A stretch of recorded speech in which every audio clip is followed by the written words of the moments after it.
In this lesson, we want to consider the impacts of tariffs and quotas on the amount of a good that's imported and exported into a country and on the price of that good. We've argued that there are benefits from trade between countries, free trade. For example, there's the benefits that come from comparative advantage and the benefits that come from expanded markets. But in some cases, in fact quite frequently, restrictions on trade are imposed, and they most often take the form of tariffs or some kind of quota. So we want to look at the impact of these interventions into the markets on people's behavior. We can use a supply and demand diagram to illustrate this. So here's one with, as usual, quantity on the horizontal axis and price on the vertical axis. We have a downward sloping demand curve, and we have an upward sloping supply curve. Right now we have two upward sloping supply curves because we want to consider a shift in one. So to start off, let's just look at one of the export supply curves, the one at the lower level. Now the import demand curve represents the quantity of imports of a commodity that people in one country would want as a function of its price. So you could think of this as the demand for imported automobiles from Japan into the United States. In this case, it says the higher is the price of those imports, the lower the quantity demanded of the imports would be into the United States, just like any other demand curve. It reflects the preferences of consumers in the United States for Japanese cars versus other kinds of commodities. The upward sloping curve is the supply curve of goods coming from Japan to the United States, say automobiles. It represents the decisions of producers of automobiles in Japan and how much they will export to the United States.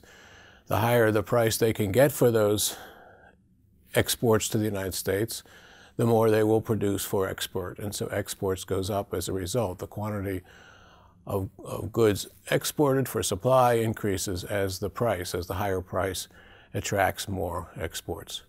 So that's typical import demand, export demand using the supply and demand diagram.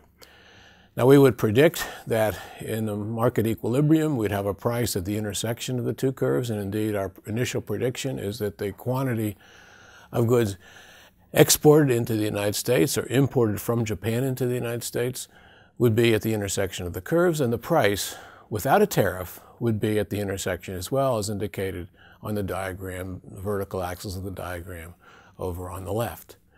Now we want to consider the impact of the tariff. So far we've just shown how it would be without a tariff. If there's a tariff, then the exporters sending their goods to the United States will have to pay extra. Somehow there's going to be a tariff that's sent to the government and the amount of exports coming into the United States. And so we can represent that as we've represented taxes or in the past. It's going to be an upward shift in the supply curve. It increases the marginal cost of production because the firms have to pay this tariff. Just like firms that have to pay a tax, they now have to pay a tariff. So that shifts the export supply curve upward. We, of course, will now predict that there's a new intersection at a higher price and at a smaller quantity imported and exported. The price paid by consumers is shown now at the intersection of the new export supply curve and the old import demand curve. There's also the price that's received by the foreign sellers, how much they're getting before they have to pay the tariff, and that's shown by the horizontal line at the lower end of the diagram. So we can mark that as the price received by the foreign producers, the foreign sellers, before the tariff. But of course they have to pay a tariff. That's what this line indicated. It's the amount by which that curve shifted up. And over here you can see it right there. That's the amount they have to pay at that particular level of exports and imports. The amount that the government collects as a result of this tariff, and after all, a tariff is like a tax, so it does represent income to the government, revenue to the government. The total amount of revenue received as a result of the tariff is going to be the tariff rate, which is how much that shifted up over time, times the amount that's actually imported or exported. So the amount that's exported or imported is right at that particular level there. You can show it here, you can show it there. It's shown at that particular level. And the size of the tax is shown by this here. And so the area that I'm marking there, or which is shown in green in the diagram, is the tariff rate times the amount imported or exported, and that's revenue, as shown in the diagram. So this indicates the impact of a tariff, much like a tax, and you can see that the price that consumers have to pay has gone up, and the quantity that's actually transacted has gone down. Now let's consider a quota. Quota is a different restriction on trade. This is a case where a government will say, you can only export a certain amount of commodities into our country. So it might be the U.S. saying you can only ship a certain amount of sugar into the United States. It's limited by an amount. And the United States might say which country can ship us how much into the United States. So we're going to represent this quota idea in the same kind of diagram. Quantity will be on the horizontal axis, price on the vertical axis. We have the usual import demand curve and export supply curve representing imports and exports into the United States, say. The vertical line represents the quota. Countries can't ship more in total than is given by that vertical line. They can't go to the right of the vertical blue line there. This is off limits. They have to stay on this side of the line. So in this case, we're going to see that if their amount is limited, then you can't go beyond this point. So that will be the amount that the firms will give you, the price that the firms receive, the foreign producers receive. And this up here is what the consumers in the United States are going to have to pay. And you can see there's a difference between the price in the U.S.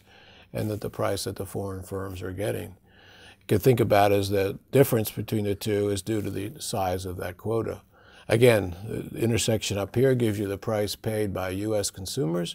The intersection down there gives you the price received by foreign producers. And you note there's a difference between the two. The difference is what goes to the people who actually have the quotas, who determine how much can be sold into the United States. And that could be a range of different players in the market, but someone's going to hold those quotas, and they're the ones that are going to receive the difference between the price U.S. consumers pay and the price received by foreign producers. Now note that gives you a other rectangle here, that shaded area. This is going to be the amount that goes to the holders of the quota. It'll be basically the difference between the two prices times the total amount that shifts. It's actually kind of like an extra profit that the quota holders are getting. If you think about this difference between a tariff and a quota is maybe not that much, maybe as much as you want to think. And the reason there is quota policy used rather than tariffs, it's a little more invisible. People don't notice that as much. But if you think about this in terms of a particular example, you can understand it better. So let's consider a sugar quota example for the United States. This is a newspaper story that's actually written in the Philippines Star, and it's talking about the fact that the U.S. is going to maintain a particular level for the Philippines sugar quota, the amount that can be shipped from the Philippines into the United States. The article gives you the exact amount. The United States Trade Representative is determining that, giving the message to the Philippines of how much total can come into the United States. Incidentally, the Philippines is the third largest quota amount into the United States in terms of sugar. Brazil is #1, and the Dominican Republic is #2. But this is an example, a real-world example, a very current example of how this works. The United States stipulates how much sugar can come from these countries, and in total it wants to make sure the amount is less than as indicated, say, in that vertical blue line in the picture. There is a lot of political debate about these kinds of quotas. This is a story from the Washington Post just before Thanksgiving, saying our Congress needs to roll back subsidies to sugar producers, arguing that federal policy coddles the U.S. sugar industry through these kinds of import controls. It also says, as we know, Economics 101 says everyone would be better off without these controls and they should be abolished. Unfortunately, the politics is different, and if you're taking a politics course, you might find out why that's the case too. We want to consider it as well. Some people ask, who are these quota holders? Well, here's an example in the case of India.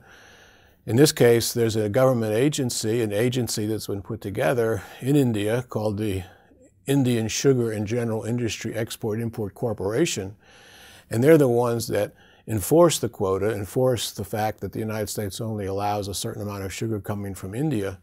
And in this case, they get to get the price that the consumers in the United States pay, but they only have to pay the world price, the lower price that the growers in India get. So in this case, the quota holder gets that green rectangle area we showed in the previous diagram. And it could be other people in different countries, but it's basically someone holds the quota that's just getting the amount that would otherwise go to the U.S. government if there was a tariff. So that's how it works, and I think you can now see that tariff is pretty straightforward. It's like a tax. Quota is somewhat more complicated, somewhat less transparent, involves particular objectives and goals and statements and stipulations for other countries. But the truth is they're quite similar. And both reduce the quantity imported. We saw that in the diagrams. They both raise the price consumers pay. In fact, you can set it up so the price rises by exactly the same amount for a tariff and for a quota. But the third thing is there's a important difference, and that is that for a tariff, the revenue goes to the government. It's the amount of the tariff times the total amount of imports coming into the country. On the other hand, the quota revenue doesn't go to the federal government. It goes to the quota holder, whoever that might be. We gave an example in the case of India, and that's the main difference. In terms of economics, the reduction in the quantity imported will suggest a disadvantage to consumers. The fact that the price is higher represents a disadvantage to consumers. These are, in some sense, the costs that are associated from deviations from a free trade policy. They're missing out on some of the gains from trade, which we've illustrated in the last couple of lessons. Now we want to consider why there are these tariffs and quotas. What is the politics behind this that actually makes this happen? And we're going to consider that in the next lesson. Thank you.